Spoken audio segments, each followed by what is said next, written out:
Turning over to 1220 right now for your money. Today we're focusing on the 5 most important essential money habits and how they're key to financial success. We have our money expert Andy Mattingly with us to explain how we should be using these habits in your everyday life. Andy, a pleasure to have you with us as always, my friend. Let's get right to it here. Why do we need to know where our money goes?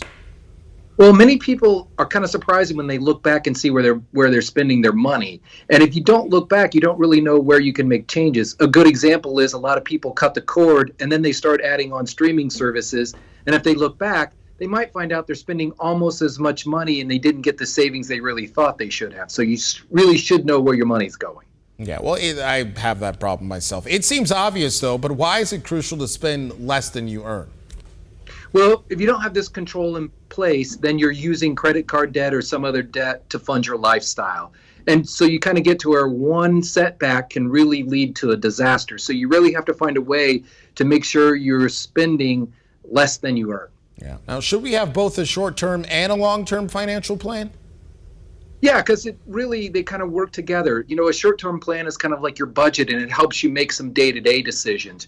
Your long-term plan is, you know, some of your things like retirement or buying a home, things like that. And those lead to how, you know, you want to put savings in your budget and some of those other things. So they have to work together, and it comes down to that thing. If you fail to plan, then you're planning to fail type of thing at some point in your financial life. Yeah, of course. Well, what's so powerful then about utilizing smart spending habits?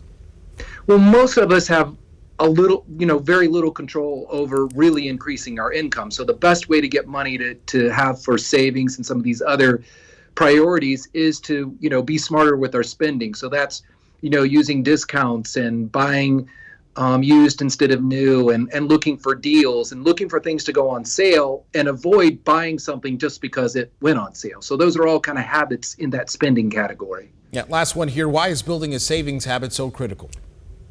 Well, as we earn more money, it's really easy for us to let our expense and or spending creep up. So if you start early on saving in 3 primary buckets, which is emergencies, major purchases, and retirement, you're going to have a lifetime of dividends paid from that, because you're going to be prepared for any financial situation. And it's really the most important habit to start, besides, you know, spending less than you earn.